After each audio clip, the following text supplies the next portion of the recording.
This question comes from Maya, who asks, how does a caterpillar truly turn into a butterfly? You might imagine a sleepy caterpillar knitting itself a cozy sleeping bag, taking a long nap, and waking up with beautiful new wings. A gentle, magical transformation. On one level, that's the story we tell. But the true story is not a gentle metamorphosis. It is a story of total biological annihilation, a controlled demolition of one body, and the construction of a new one from the molecular rubble. It is not a change, it is a revolution. First, the caterpillar, driven by a hormonal command, finds a safe spot and sheds its skin one final time to reveal the chrysalis. This is not a cocoon, it's a hardened shell, a biological containment vessel for what happens next.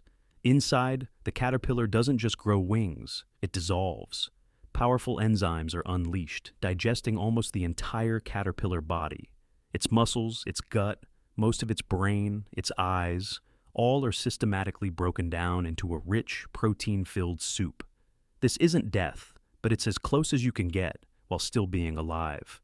The creature, for a time, ceases to be a caterpillar and becomes a living nutrient broth, a primordial goo contained within a shell. But within this soup of destruction, there are survivors. Tiny, hidden clusters of cells called Imaginal Discs. These are not part of the caterpillar's operating system. They are dormant blueprints for the butterfly, carried since the insect was an egg. In the caterpillar, they were inert, ignored. Now, in the nutrient-rich chaos, they activate. Like rebel cells in a dying city, they begin to divide, rapidly. They use the soup of the digested caterpillar as fuel and building material. They are not repairing the old body. They are building an entirely new one from scratch. Wings, compound eyes, long legs, a proboscis, all form from these specialized discs. It's an architectural project of breathtaking precision, happening in a vat of biological slurry. The most haunting transformation might be in the nervous system and brain. Large parts are rebuilt, but some neural structures are repurposed. Studies suggest memories, like aversion to certain smells learned as a caterpillar, can survive this neural dismantling and rewiring. The butterfly that emerges might carry faint, fragmented ghosts of its past life, a soul transferred through a biochemical haze. So, why this radical, violent process? Why not just grow wings slowly? Evolution's answer is the ultimate corporate restructuring. A caterpillar and a butterfly occupy completely different ecological niches. One is a leaf-eating machine. The other is a nectar-sipping, flying pollinator. They don't compete.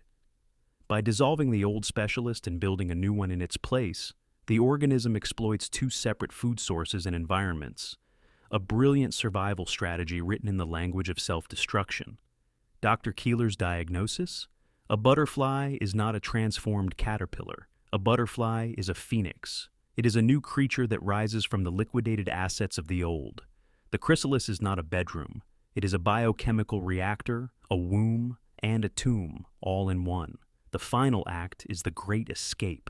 The newly assembled butterfly, soft and crumpled, pumps fluid from its body into its wing veins, expanding them to their full glory. It waits for its exoskeleton to harden under the sun, and then it flies away, leaving behind the empty papery shell of its past life, not as a shed skin, but as the emptied vat of its own rebirth. The lesson of the butterfly is that true transformation is not a gentle makeover. It is a necessary, terrifying chaos. It requires the courage to dissolve everything you were, to trust that somewhere in the wreckage, the blueprint for what you must become is already waiting and has been all along.